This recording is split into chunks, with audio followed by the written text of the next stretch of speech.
dia bersikap jujur dan berupaya untuk menjaga kejujurannya sampai nanti di sisi Allah Subhanahu wa taala dia ditulis sebagai seorang siddiq, orang yang sangat jujur. Jadi kita perlu konsisten dengan kejujuran kita sampai kita meraih derajat as-siddiq di hadapan Allah Subhanahu wa taala. Kemudian kata beliau alaihi salatu wasallam, wa iyyakum wal kadzib. Hati-hati kalian dari kedustaan. Waspada ya dalam bermuamalah, ya dalam jual beli, dalam transaksi, ya dalam pekerjaan, dalam menjalin hubungan suami, dalam menjalin hubungan pertemanan dan lain sebagainya. Hati-hati kalian dari dusta. Fa innal kadhiba yahdi ilal fujur.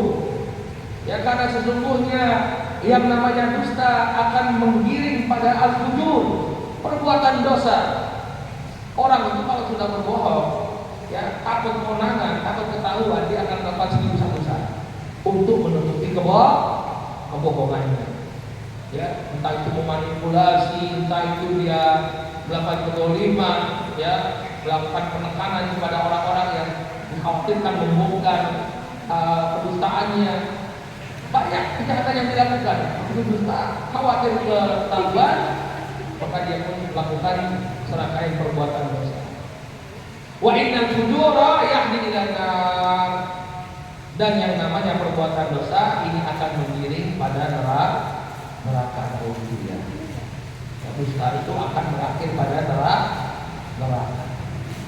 Wa ma yazalu rajulu yakdzibu wa yataharral kadhib hatta yuqtab indallahi kadzaban. Nah, jadi kalau kita berdusta itu langsung tobat ya. Kalau Anda berdusta sekali, berdusta kedua kali, ketiga kali biasa berdusta, maka apa yang akan dilakukan ya oleh Allah Subhanahu wa taala, Allah akan tulis Anda akan diberikan status sebagai kadzab, sebagai orang yang banyak dusta di hadapan Allah Subhanahu wa taala. Nauzubillah. Maka hadis ini jelas menunjukkan kepada kita yang namanya jujur ini akan menggiring seseorang pada kebaikan. Dan ujung-ujungnya apa? Surganya Allah Subhanahu wa taala.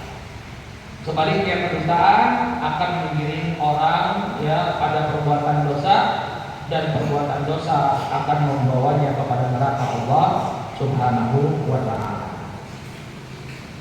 Kemudian yang kedua, barakallahu fiikum. Jujur ini akan membawa ketenangan pada hati kita. Ya, fitrah manusia dia tidak suka melakukan kebohongan. Jadi orang yang suka berbohong itu dia sesungguhnya telah melawan fitrahnya. Kullu mauludin yuladu 'alal fitrah. Setiap anak itu dilahirkan di atas fitrah, di atas kebaikan. Ya, maka orang yang berdusta dia akan mengalami kegelisahan dalam hati, tidak tenang, takut ketahuan. Berbeda dengan orang yang apa adanya, jujur, dia akan mendapatkan ketenangan dalam hatinya. Dan inilah yang kita harapkan.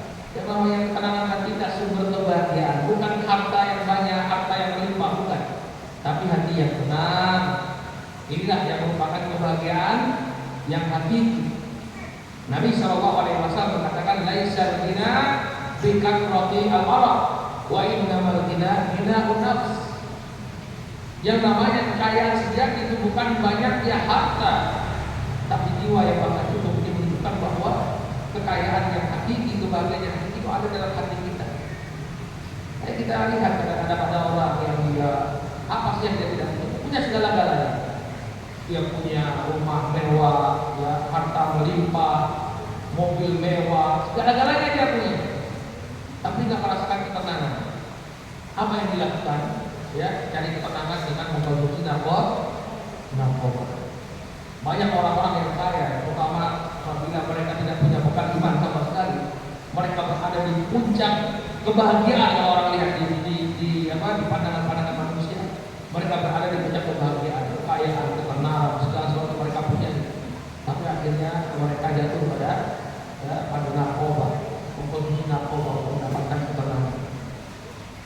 Ya, tapi sebaliknya kita lihat orang hidupnya mungkin sederhana, ya, tinggalnya di rumah tahu rumah sangat sederhana sekali sehingga selonjoran saja susah. Tapi hidupnya bahagia, tenang. Ya, kenapa? Karena memang ketenangan itu ada dalam hati. Nah, kalau ada yang tenang, jadi orang jujur. Orang jujur tenang. Ya. Nabi SAW dalam sebuah hadis yang diriwayatkan oleh Imam At-Tirmidzi dari sahabat Hasan bin Ali radhiyallahu taala anhuma, beliau mengatakan, "Da'ma yaribu ila ma la yaribu." Tinggalkan apa yang meragukanmu kepada apa yang tidak meragukan. Ini halal apa enggak? Tinggalkan. Kalau saya tidak tahu hukumnya, perkara yang curhat tinggalkan. Cari yang halal. Qala fa inna as-sidqa tumanina wa inna al-kadhiba riba. Maka sesungguhnya kejujuran itu adalah tumanina. Dia akan melahirkan ketenangan jiwa. Jujur itu tenang. Ya. Wa inna al-kadhiba riba. Sedangkan dusta ini akan menyebabkan kegelisahan. Tidak tenang hatinya, akan dia berbohong. Ya. Maka kalau Anda ingin meraih ketenangan jiwa, jadilah orang yang jujur. Kemudian yang ketiga, di antara keutamaan akhlak jujur adalah jujur. Ya, barang siapa yang jujur, maka pada hakikatnya dia telah membersihkan dirinya dari karakter orang yang munafik. Orang munafik itu salah satu cirinya adalah mereka gampang berdusta. Jadi barang siapa yang mengaku sebagai muslim tapi dia suka berdusta, maka pada hakikatnya dia telah mengotori dirinya dengan karakter orang-orang munafik.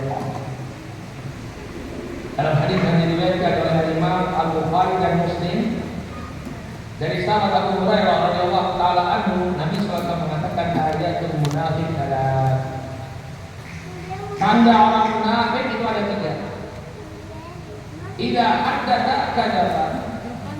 Yang pertama, kalau dia berbicara maka dia berdusta.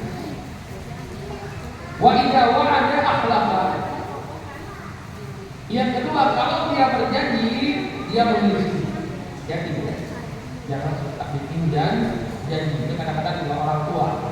Anak itu kalau bikin janji ke anak-anak itu harus di depan itu.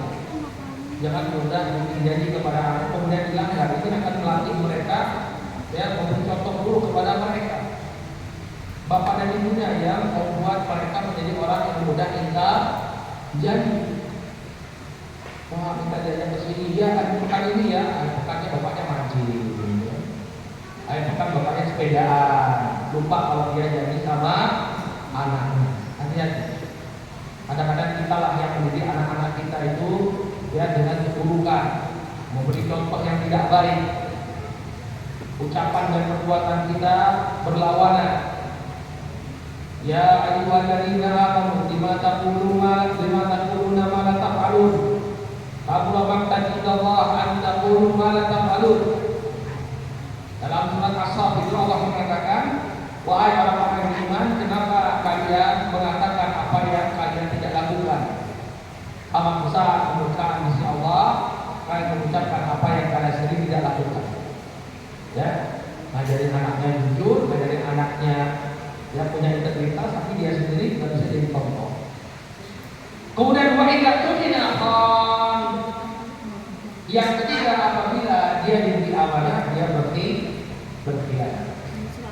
Nah, ini 3 karakternya kaum munafikin. Salah satunya idza haddatsa kadzab.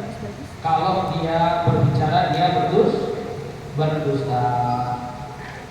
Maka seseorang yang menghiasi dirinya dengan kejujuran, dia telah membersihkan dirinya dari salah satu karakter orang munafik. Kemudian yang keempat, ya, bahwa kejujuran, ya, terutama ini dalam muamalah, dalam berjual beli, ini merupakan sebab keberkahan. Apabila seseorang yang melakukan transaksi jual beli, dia jujur, dia jelaskan plus dan minus dari produk yang dia jual. Kan kita banyak kalau orang itu jualan yang terangkan cuma plusnya saja. Ya, kekurangannya enggak dia tutupi. Ya, ini sebenarnya kurang pas. Ya, dia terlalu pilih. Kalau misalnya Anda jual beli mobil bekas, mobil second, itu jangan yang baik-baiknya aja dikasih tahu kepada ya pembeli. Sisi negatifnya juga di apa ya? Mobilnya bagus pak gini tapi ya dia agak sedikit boros, kan?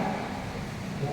Jadi mobilnya bagus pak, harganya juga murah, ya tapi pernah kena banjir misalnya, nggak laku ya. Gak ada yang mau beli. Ya. Tapi itu nggak boleh kemudian menyembunyikan aib produk yang dijual. Dia sampaikan kekurangan produk yang dia jual. Jangan yang bagus-bagusnya saja. Ya. Ini rumah pak, masya Allah bagus sekali pak. Ini rumah ada orang kan belum beli. Ada teman juga. Kontrak rumah murah gitu. Besok rumah kami murah banget gitu. Ya. Dia nggak tahu setelah beberapa lama dan nyaman dia tinggal di situ, akhirnya cerita, mas apa? Ini sebelum mas kontrak di sini ada yang mau beli di atas. Baru tahu. Tapi ya orang yang berkawin ya takut dengan hal yang seperti ini. Insya Allah nggak apa-apa ya kan. Ya. Makanya dia nggak boleh menyembunyikan aib dari produknya tersebut. Nabi SAW mengatakan ya al-bai'ani ya ma dan taqarraqa. Orang yang berjual beli itu dia punya hak untuk dia melanjutkan atau menghentikan transaksi selama mereka belum berpisah. Fa in sadaqa ya wa bayyana burika lahuma fi bai'ihima. Apabila keduanya jujur ya, dia jelaskan barang yang dijual beli, maka burika lahuma fi bai'ihima, maka dia akan diberkahi. Mereka berdua akan diberkahi dalam jual beli. Bukan jual beli. Yang namanya barokah itu adalah kebaikan yang terus memancar. Jadi kebaikan dari jual beli yang mereka lakukan diberkahi oleh Allah. Namun wa in katama wa kadzaba muhiqat barakatu bainihima. Namun apabila keduanya menyembunyikan, ya, saling menutupi dan mereka berbohong dalam jual belinya, muhiqat barakatu bainihima, maka akan dihapus, akan menghilangkan keberkahan jual beli tersebut. Saya bertanya, Ustaz, gimana kalau yang satu jujur, yang satu dusta? Maka yang jujur tetap akan dapat keberkahan. Jika yang dusta, inilah dicabut keberkahan dari ya, jual beli tersebut. Sebenarnya dia dapat untung, tapi berdusta dicabut oleh Allah Subhanahu wa Ta'ala. Ya, keberkahan dari apa yang dia dapatkan. Ini tidak utama itu yang jual beli. Masuknya harta haram di tengah-tengah kita, ini efek merusaknya itu luar biasa. Efek merusaknya luar biasa. Di antara efek rusak dari masuknya harta haram ke tengah-tengah kita adalah doa-doa kita tidak dikabulkan oleh Allah. Jadi gimana? Kita butuh Allah. Kita butuh pengabulan doa. Kita butuh doa kita diijabahi oleh Allah Subhanahu wa Ta'ala, tapi tidak dikabulkan oleh Allah. Kenapa? Karena itu masuk harta haram di tengah-tengah kita. Ya, Nabi SAW dalam hadis yang diriwayatkan oleh Imam Muslim dari Abu Hurairah, beliau menyebutkan ada seseorang yang padanya terkumpul perkara-perkara yang harusnya doanya itu dikabulkan oleh Allah. Sebab terkabulnya doa terkumpul pada orang ini. Umma takara rajulan yudilu sabah as'ad adbar yamuddu yadayhi ila sama, ya Rabbi ya Rabbi. Ada seorang laki-laki, dia dalam keadaan safar, itu safarnya panjang. Ini juga sebab dikabulkannya doa. Ala da'awat mustajabah la turad, ya, la syakka fiha. Ada juga doa yang tidak akan ditolak oleh Allah tanpa ada keraguan sama sekali. Salah satunya adalah da'watul musafir, doa musafir. Makanya Anda itu kalau safar, ada perjalanan bisnis atau umroh atau apapun itu, banyak-banyak doa. Banyak-banyak doa. Karena yang musafir itu paling doa yang mustajab, paling banyak doa. Nah orang ini dalam keadaan sabar, itu sabar. Asy'ar al-Anwar, ya, rambutnya kusut, pakaiannya bergerut. Ini menunjukkan apa? Kondisi dia butuh sekali pertolongan dari Allah Subhanahu wa Ta'ala dalam keadaan yang sangat sempit. Yang butuh ya ini sabar. Kemudian yang ketiga, dia angkat tangannya ke atas langit. Dia berdoa meminta kepada Allah dengan mengangkat tangan. Ini juga salah satu sebab terkabulnya doa. Ya Rabbi, ya Rabbi. Kemudian dia memanggil Allah Subhanahu wa Ta'ala. Wahai Rabbku, wahai Rabbku. Ya, menunjukkan rububiyah Allah Subhanahu wa Ta'ala. Ini juga merupakan sebab dilakukannya doa. Makanya banyak doa itu yang dimulai dengan Rabbana, Rabbana, Rabbana, Rabbana, Rabbana, Rabbana, atina fid dunya hasanah. Kita mengakui rububiyahnya Allah Subhanahu wa Ta'ala. Terkumpul padanya sebab-sebab dilakukannya doa. Ya. Wa matamu haram, wa mashrabu haram, wa matasuhu haram, wa qudiyatul haram. Fa'anna yustajabu lillahi. Tapi makanannya haram, minumannya haram, pakaian yang dia kenakan dari sesuatu yang haram, kemudian juga dagingnya tumbuh dari sesuatu yang haram. Fa'anna yustajabu lillahi. Maka bagaimana mungkin doanya enggak dikabulkan? Ya, harta hasil tipu, manipulasi masuk ke tangan kita. Makanya ibu-ibu, ya, para istri itu ingatkan suaminya, jangan tutup mata. Suaminya mana penghasilannya haram, dia tutup mata, yang penting sekolah lancar. Nah, seperti itu, ya, bahaya sekali keberadaan harta haram di tengah-tengah kita. Disebutkan oleh Imam Ibnu Qudamah al-Maqdisi dalam Muqaddimah Hadis Qasidi bahwa kebiasaannya istri para salaf, ya, generasi awal Islam, sebelum suaminya keluar mencari nafkah, mereka mengingatkan, wahai suamiku, carilah harta yang halal, karena kami bisa bersabar dengan segala kekurangan, ya, lapar, bisa bersabar, kekurangan bisa kita bersabar. Tapi siapa yang bisa menahan dahsyatnya siksa Allah di neraka? Panasnya api neraka nggak ada yang bisa menahan, nggak ada kita yang kebal. Ya, kalau ada kisah-kisah Kiai Habib tahan neraka itu berapa sih? Gak tahu neraka ini berapa? Yang percaya ini, banyak video-video itu dipanduaskan. Ya, nggak ada siapapun yang bisa tahan itu api neraka. Maka sebelum kita dimasukkan ke dalam api neraka, ya, jagalah jangan sampai ada harta-harta haram masuk ke dalam kita. Barakallahu fiikum. Nah, untuk membuktikan bahwa orang-orang yang jujur ini akan mendapatkan keberuntungan dan keberkahan, tapi ya sekali. Bahkan mungkin di zaman kita nih yang kita menunjukkan ya, orang jujur itu ya dia dapat banyak sekali keberkahan. Kita di zaman dahulu orang jujur itu pasti berkah. Kita ambil sampel ya, satu kisahnya para sahabat. Ya, disebutkan dalam Sahih Muslim dari sahabat Ka'ab bin Malik radhiyallahu anhu.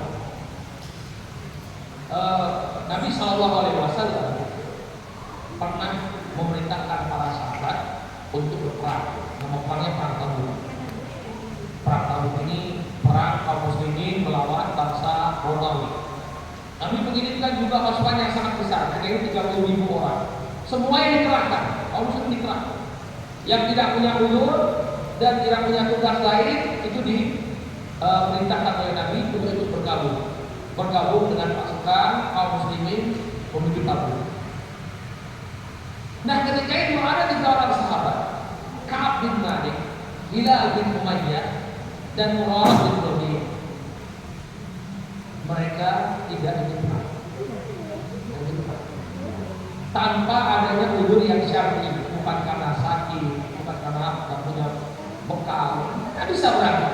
Mereka masih kuat, tapi tidak berangkat.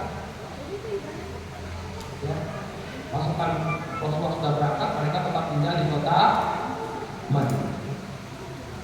Kemudian Nabi pun kembali dari perang Tabuk. Maka orang-orang yang tidak ikut perang dipanggil oleh Rasulullah. Apa alasannya?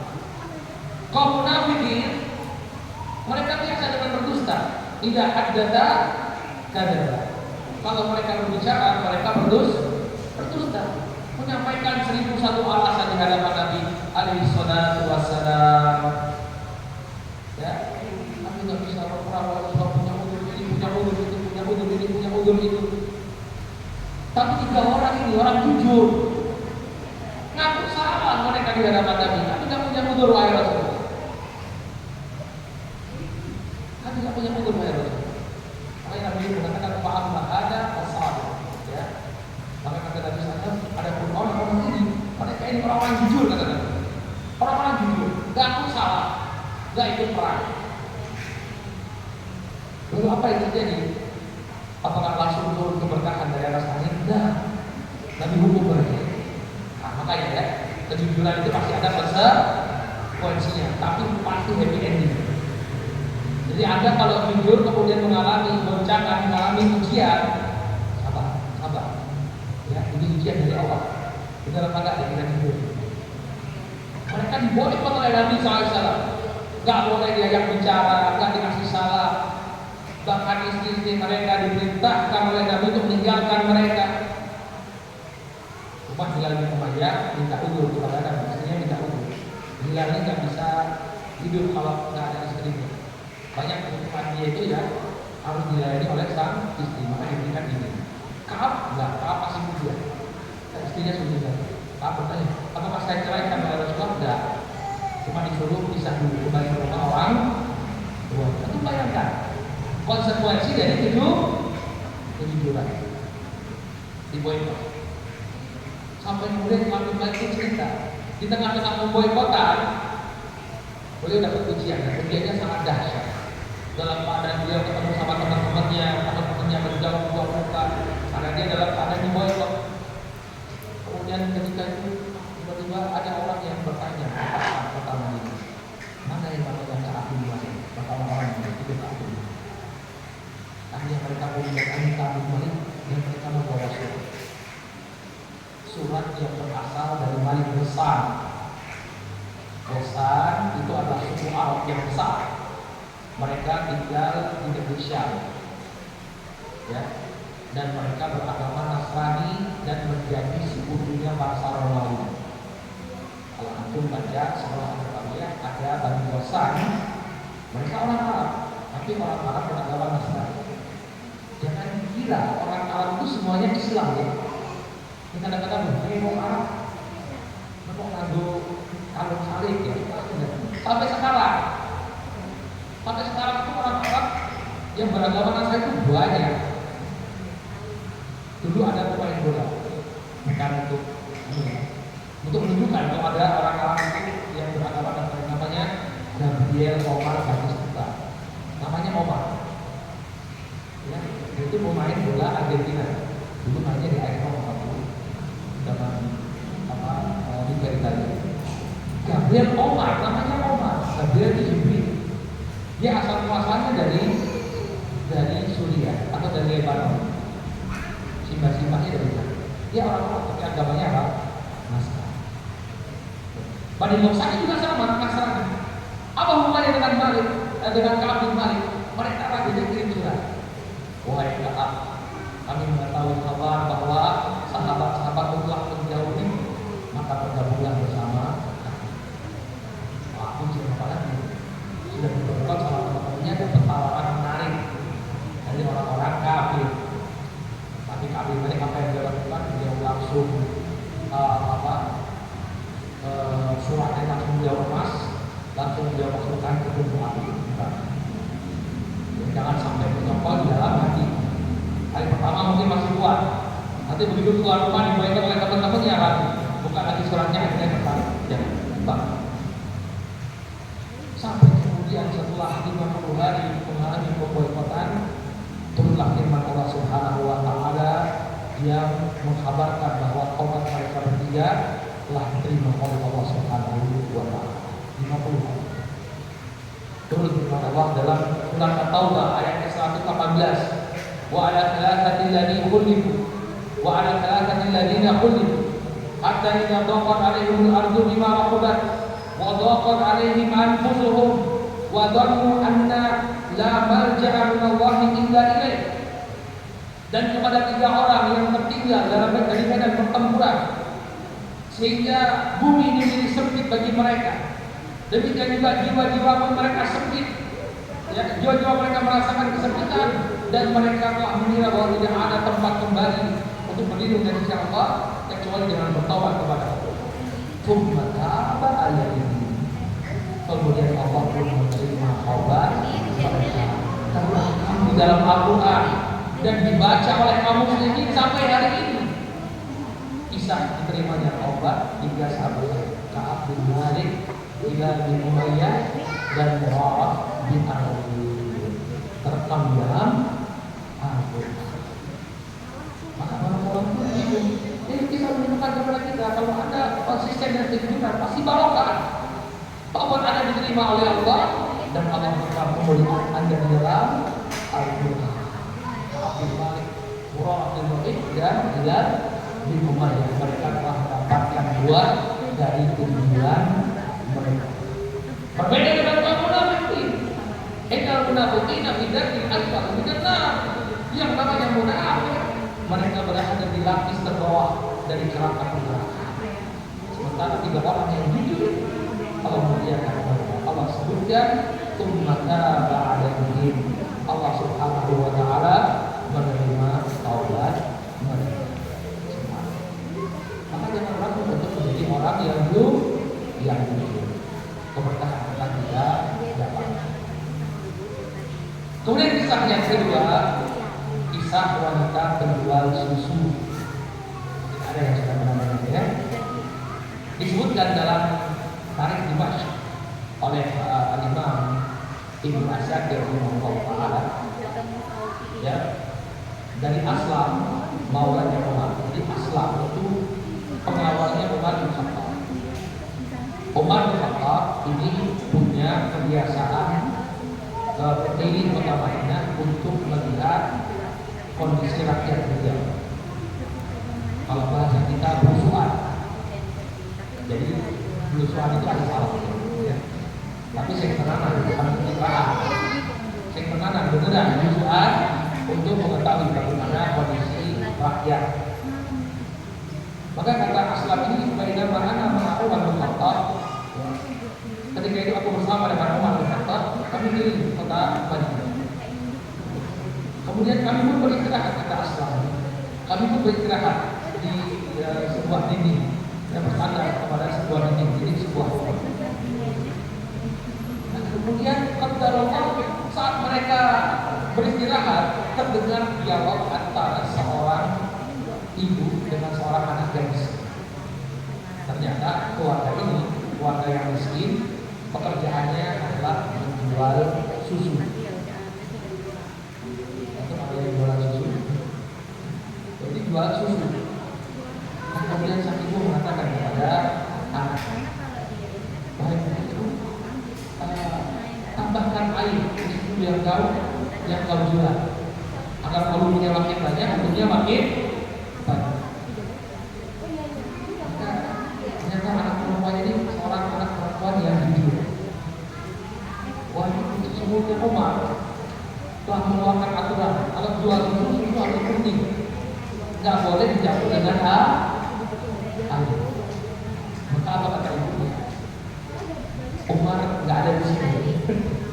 Padahal Umar di balik tembok ya kan. Umar dengar pendapat mereka. Umar nggak ada di sini kata ibunya. Maka kata gadis-gadis ada anak-anak tadi ya.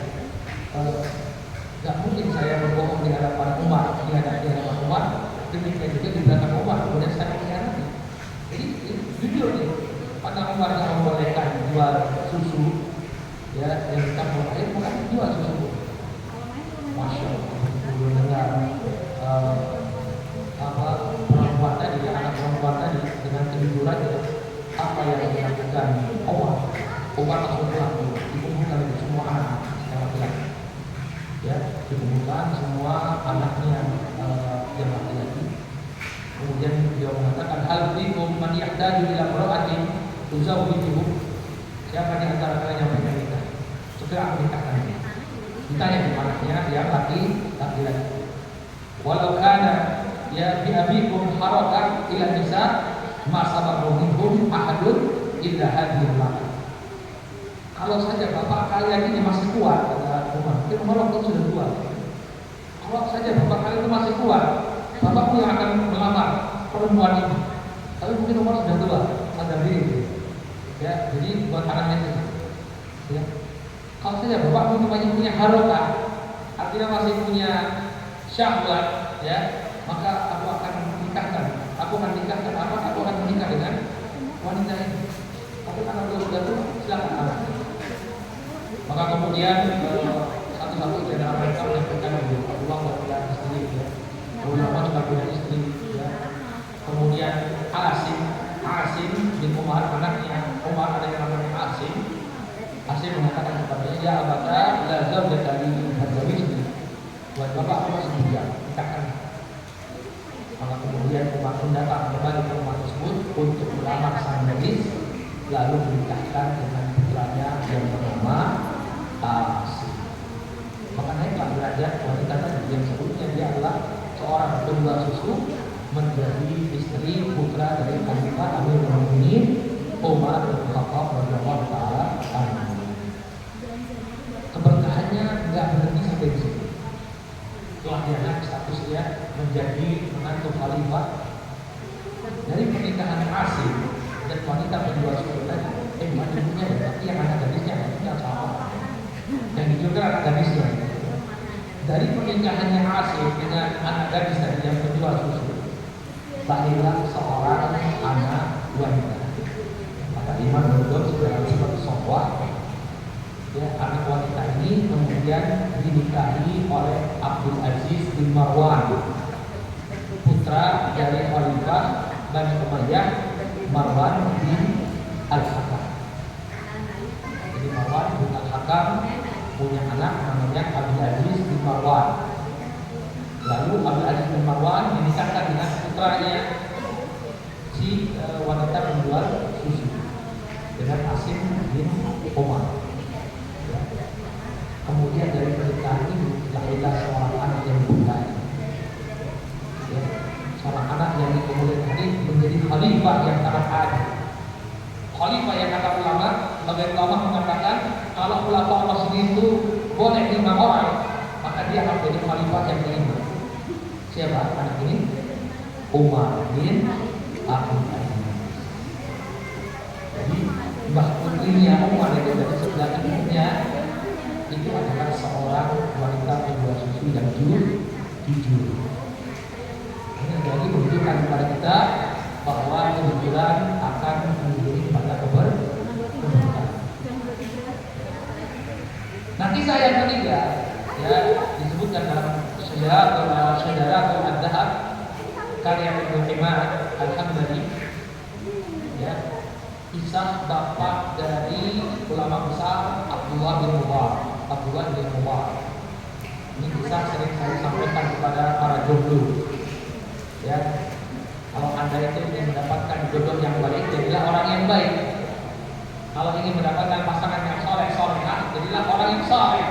Allah akan aturkan bagaimana anda mendapatkan pasangan yang baik. Ada disebutkan bahwa dahulu ada seorang bekas budak berbangsa Turki namanya Al-Mubarak. Al-Mubarak ini bekerja ya sebagai penjaga kebun.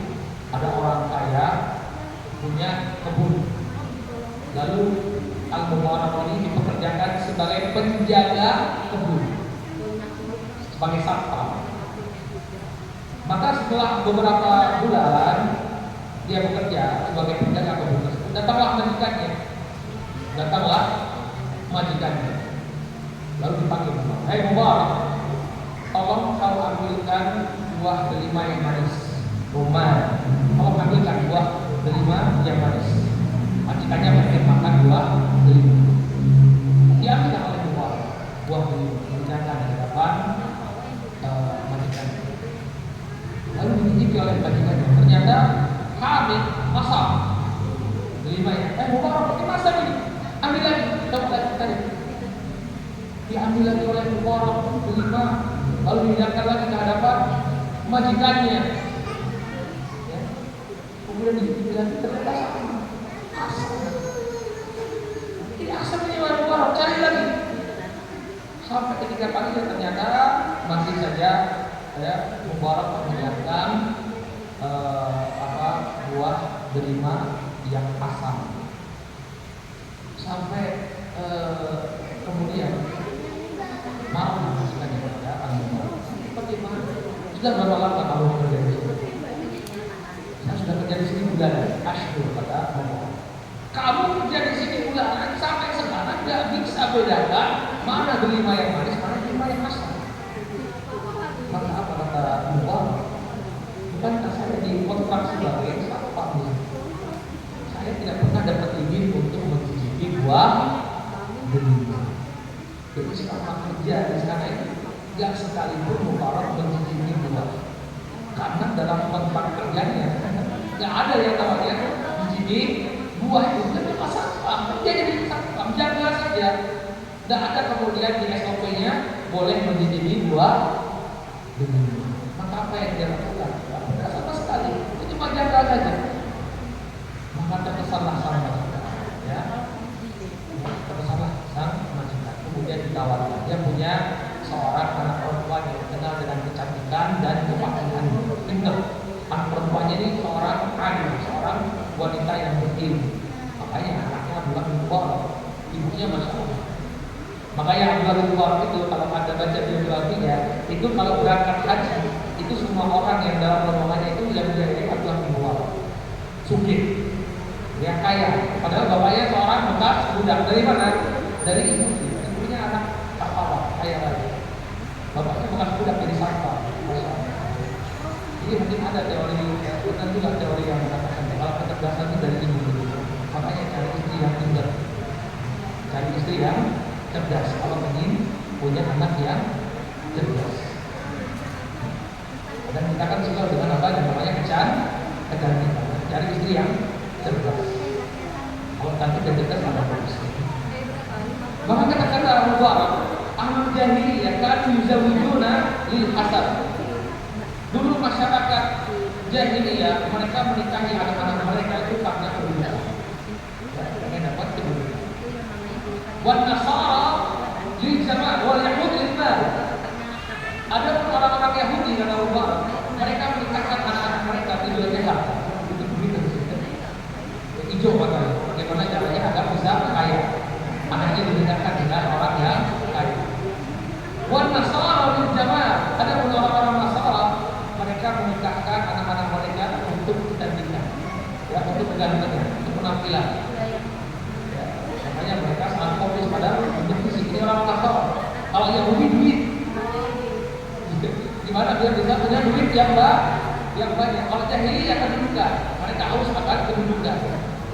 Wahai umat ini, ada umat ini mereka menikahkan putra-putra mereka, putra-putri mereka karena agama. Hatta dan ditani banteda nikahkanlah dengan orang yang bagus agamanya, maka engkau akan mendapatkan keberuntungan. Ya. Maka kemudian berkesan, maka makin berkesan lagi, semakin berkesan sang majikan kepada Al-Mubarak. Kemudian dia mengatakan, ma alwani hadhihi bint zawjan ghairu Mubarak. Aku melihat bahwa waktu itu tidak ada seorang pun yang pantas untuk menikahinya kecuali Mubarak. Maka dinikahkanlah mereka berdua. Mubarak menikahkan dengan putri majikannya. Lahirlah seorang ulama yang menjadi contoh teladan bagi kaum muslimin sampai di zaman kita, yaitu Al-Imam Abdullah ibn Mubarak. Ya, dan tentunya Mubarak statusnya sebelumnya adalah seorang budak, tidak cuma jadi penjaga kebun, dia menjadi menantu seorang hartawan yang kaya. Baik, barakallahu fikum. Ini walaupun cuma 3 cerita, ini masih banyak sebenarnya kisah-kisah orang yang jujur. Ya, betapa kejujuran itu akan mengangkat derajat seseorang dan memberi dia pada kebaikan dan menjadi sebab Allah Subhanahu wa taala mencurahkan keberkahan pada diri seorang hamba. Baik, kami bila benar dan baru sampai di sini, ini dari apa yang kita sampaikan, jangan takut untuk menjadi orang yang jujur. Justru malu kita ketika kita menjadi orang yang suka berdusta, manipulatif, ya, dan itu akan menimbulkan ketidaktenangan, kegelisahan kedustaan dalam hati kita. Apalagi orang itu kalau berbohong, kemudian ada orang yang tahu kebohongannya, dia akan bakalan tenang. Ada orang yang pegang kartunya, ada orang yang pegang kartunya dia, oh dia pernah curang, dia pernah memanipulasi, dia pernah bohong, ya. Ada orang yang tahu kartunya dia nggak bakal tenang. Tapi kalau dia orangnya jujur, nggak ada orang pun yang bisa pegang dia. Dia mau ngomong apa bebas, ya, mau menegakkan kebenaran bebas. Kalau sudah pegang kartunya dia pernah bohong, dia pernah manipulasi, selama-lamanya dia akan terkunci. Selama-lamanya dia tidak akan bebas untuk menegakkan kebenaran. Maka antum, ya, kita sebagai aktivis Islam ini jangan justru berbohong, ya, dikenal dengan orang yang suka berbohong. Tapi jadikanlah kejujuran itu sebagai nafas kita dalam setiap muamalah kita, dalam setiap apa yang kita lakukan. Kita berupaya untuk menjadi seorang hamba Allah yang jujur.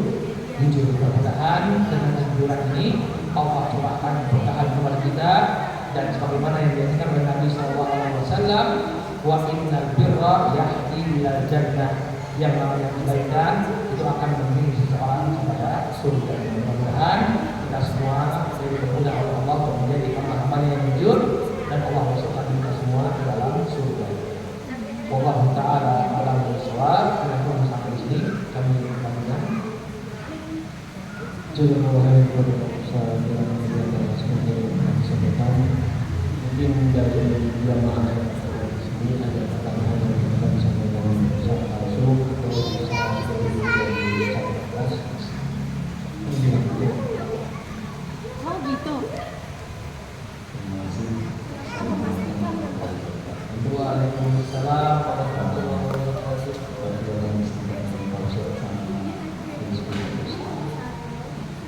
Termasuk nanti kalau kita berkata kita jujur dengan orang lain kita juga ada seluruh nanti kita berkenan. Kadang kita berkumpul dengan teman atau kita ada kadang membuat macam itu harus macam setengah komunitas. Jadi mungkin ada satu melihat lingkungan kita dengan gaya terlalu cari malu dan satu mengeluarkan sana. Contohnya seperti ini. Pada saat kita berkumpul ada semacam diskusi yang menarik, sampaikan suasana tegang.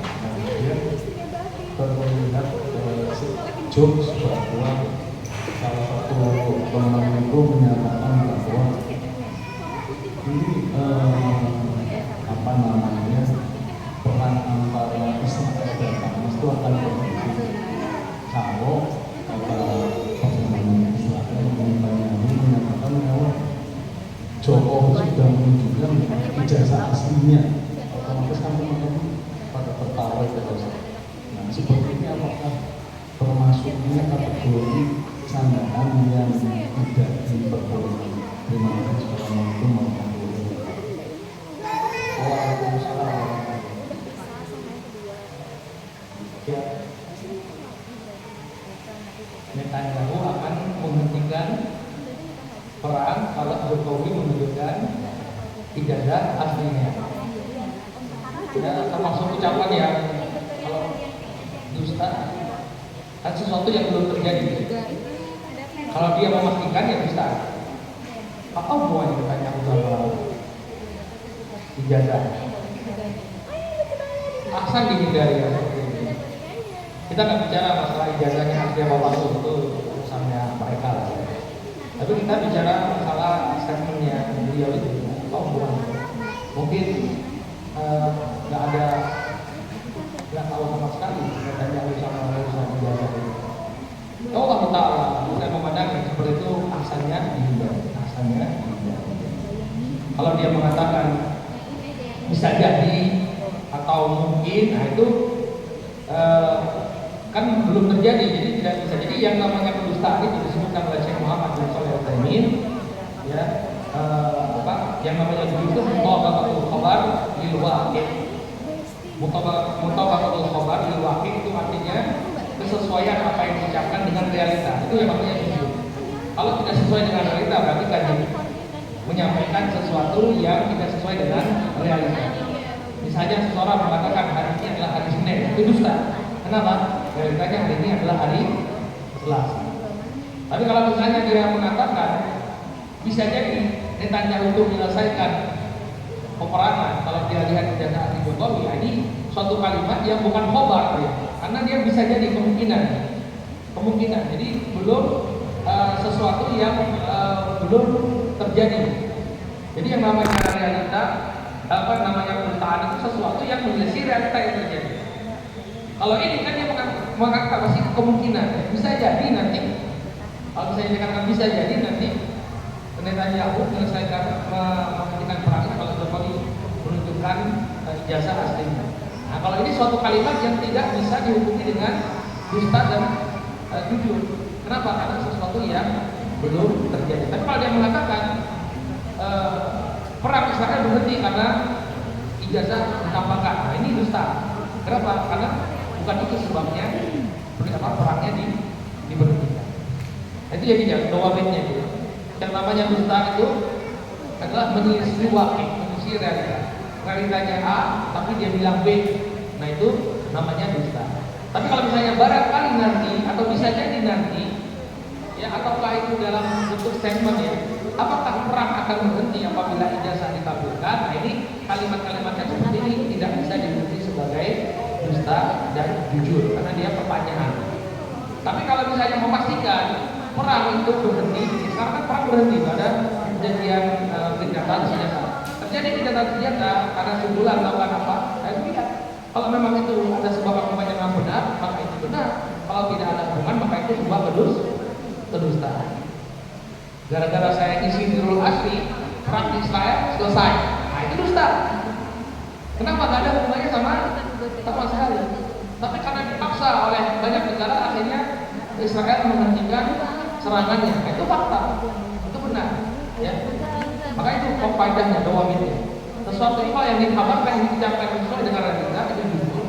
Kalau tidak sesuai dengan realita itu dusta. Tapi statement yang di sana tidak mengabarkan sesuatu, tapi kemungkinan maka tidak bisa dihukumi sebagai dusta. Allah Taala. Jadi begitu Pak, ucapan sebaiknya dihindari. Baik, ada lagi? Silakan. Tolong jangan bahas ijazah, kita ini dekat soalnya. Assalamualaikum warahmatullahi wabarakatuh. Waalaikumsalam warahmatullahi wabarakatuh. Kita ini mohon penjelasannya bagaimana batasan dusta yang baik dan Dusta yang baik. Maksudnya misalnya yang ringan-ringan kita gitu kan. Bagaimana ini Mas sahihnya? Padahal saya itu kan aslinya. Ya, itu pengecualian ya. Jadi ada sebagian dusta yang dibolehkan dalam syariat ya. Dusta seorang istri dengan suami dan sebaliknya. Demikian juga dusta untuk mendamaikan dan dusta dalam pertempuran, dalam peperangan. Ini pengecualian dan dibatasi, ada batasannya ya. Disebutkan oleh Syekh Muhammad bin Shalih Al-Utsaimin dalam cara beliau terakhir Salihin. Maksud dusta dalam 3 perkara ini adalah menggunakan kata-kata yang ambigu, kata-kata yang bersayap. Misalnya Nabi SAW dalam peristiwa perang Badar, ada orang yang bertanya kepada beliau, ada penduduk asli sekitar Badar itu bertanya, min aina antum, dari mana kalian? Nabi nggak mungkin kemudian membocorkan bahwa kami ini adalah orang dari Madinah. Nahnu minal ma, ya, kami berasal dari air. Yang ada di dalamnya air itu kata-kata yang ambigu, kata-kata yang bersayap. Ya, air di sini dalam benak orang yang bertanya, air itu maksudnya adalah mata air, oase yang ada di tengah gurun. Ya, oh jadi Nabi ini kayak orang yang baru dari sebuah oase. Padahal yang dimaksud oleh Nabi, kita berasal dari air, itu dari air yang terpancar dari bapak kita masuk ke dalam rahim ibu kita. Nabi bohonglah? Enggak, tapi beliau menggunakan kata-kata yang ambigu. Ini namanya tauliyah, menggunakan kata-kata yang ambigu. Jadi nggak mungkin dusta 100%. Kayak Nabi Ibrahim ketika beliau berada di Mesir, itu contoh lain. Ketika berada di Mesir, Raja Mesir itu punya kebiasaan. Kalau tahu ini adalah istri orang, dia punya kebiasaan tuh menikahi istri orang. Ya, tapi kalau bukan istri orang, dia nggak mau nikahi. Jadi nyari binor, ya, bini orang ini. Nah, ketika Nabi Ibrahim ini datang sama istrinya Sarah, Nabi Ibrahim tahu ini kalau Sarah ini dikatakan bahwa ini adalah istrinya, pasti akan diambil oleh Raja Mesir. Maka kata Nabi Ibrahim, ini adalah ukhti. Ini adalah saudara perempuanku. Oh, nggak jadi diambil. Nah, apakah Nabi Ibrahim berdosa? Enggak. Ya, ukhti tidak, ya. Saudara perempuan karena keimanan. Karena waktu itu ya perempuan yang beriman waktu itu cuma Sarah, dia adalah ukhti tidak. Ya, tapi yang tergambar di benaknya Raja Mesir, oh ini adalah saudara perempuan kandungnya Ibrahim. Jadi nggak jadi dijadikan sebagai istri karena yang dia adalah bini orang. Nah, ini yang diperbolehkan dan tidak pada setiap kondisi. Ya, kondisinya antara pembicaraan suami istri ya seperti tadi. Ya, gimana Mas? Rasanya masakanku? Oh enak. Kalau dibandingkan dengan yang parah. Gimana penampilanku Mas? Cantik, oh cantik, masya Allah. Ya kalau dibandingkan sama yang sudah lebih tua ya kamu masih cantik ini. Ya jadi dia menggunakan kata-kata yang ambigu dan tidak pada setiap kondisi. Darurat ini darurat. Kalau ibu marah aja Pak dipakai Pak. Kalau ibu nggak marah jangan dipakai. Ya dan itu dalam 3 kondisi tadi itu mendamaikan orang. Misalnya ya ada teman kita berselisih. Ya sebulan ini kemudian mendoakan Allahumma firlil muslimina wal muslimat. Ya Allah, ampunilah orang-orang muslim, ya, laki-laki muslim dan wanita muslimah.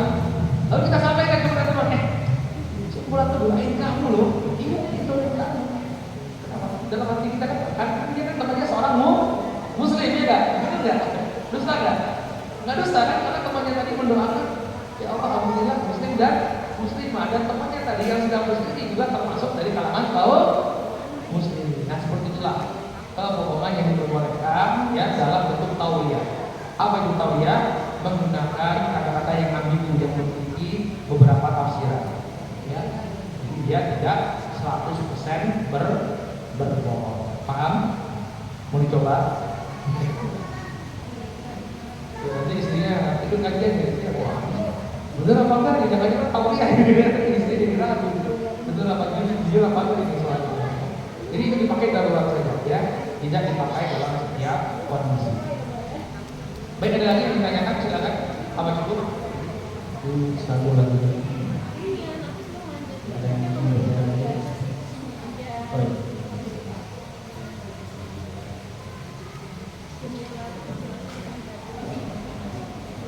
Waalaikumsalam warahmatullahi wabarakatuh.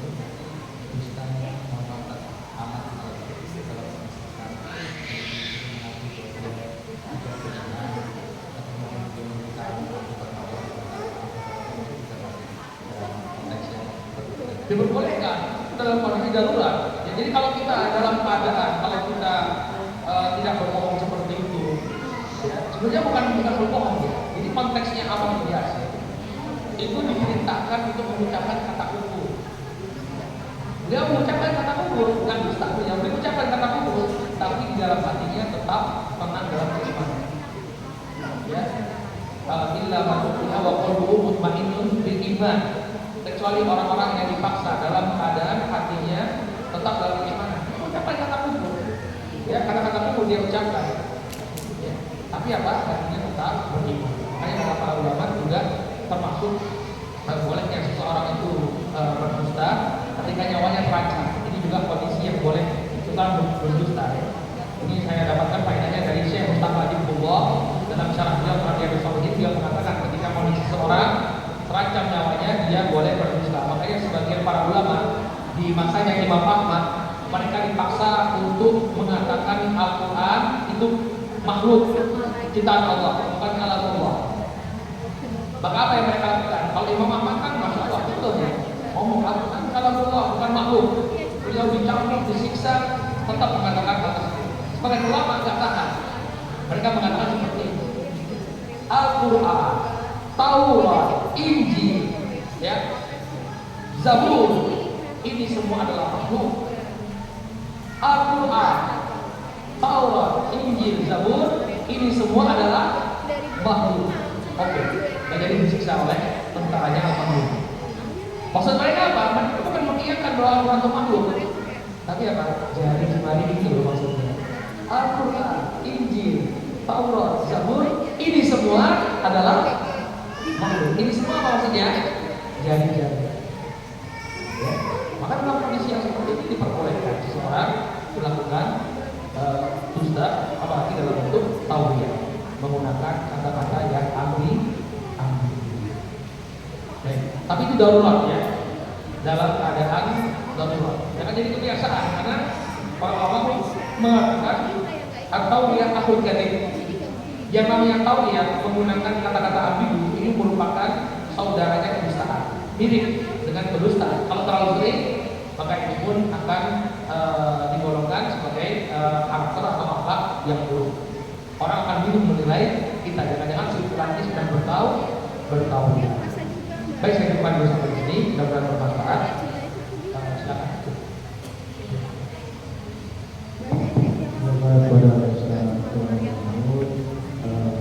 Pada para jamaah ini Selasa depan pemateri Ustaz Kemudian pada